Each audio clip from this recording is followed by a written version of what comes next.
কিছু কিছু ক্ষেত্রে কিছু কিছু সময় অনেক আঘাত পাওয়া মানুষ এসে আমাদের কাছে আশ্রয় চায় বা তাদের কিছু কথা আমাদেরকে বলতে চায়, কারণ সেই সময়টা বা সেই জায়গাটায় দাঁড়িয়ে তাদের লাইফটা অনেকটা দুর্বিষহ হয়ে ওঠে। তাদের কাছে অনেক সহজ হয়ে যায় লাইফটা থাকার থেকে না থাকা, কিন্তু তারা তাও যুদ্ধ করে, তারা তাও বাঁচতে চায়। সেই জায়গা থেকে তারা হয়তো আমাদের সাথে কিছু কথা শেয়ার করতে চায়, আমাদের একটু আশ্রয় চায়, আমাদের কাছ থেকে একটু প্রশ্রয় চায়।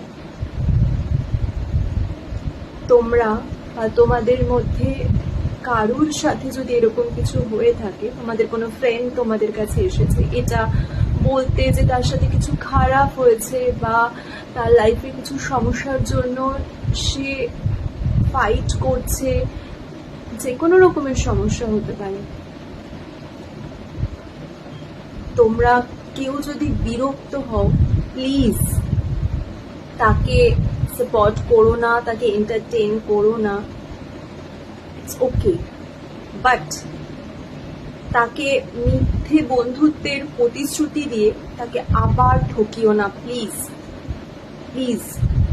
এতে ভগবান কি করে বা কেউ কি ভাবে আমি জানি না, তবে আমার নিজের চোখে দেখা এর পরিণতি খুব খারাপ। ভগবান কি করে আমি জানি না, তবে সেই মানুষটা যদি তোমাকে কোনো দিন ক্ষমা করে দেয়, ভগবান কিন্তু তোমায় কোনোদিন ক্ষমা করবে না, এটুকু আমি বলতে পারি। আর সেজন্য এই পাপ কাজটা কোনোদিন করো না, কেউ করো না। এর থেকে বড় পাপ বোধহয় আর পৃথিবীতে নেই।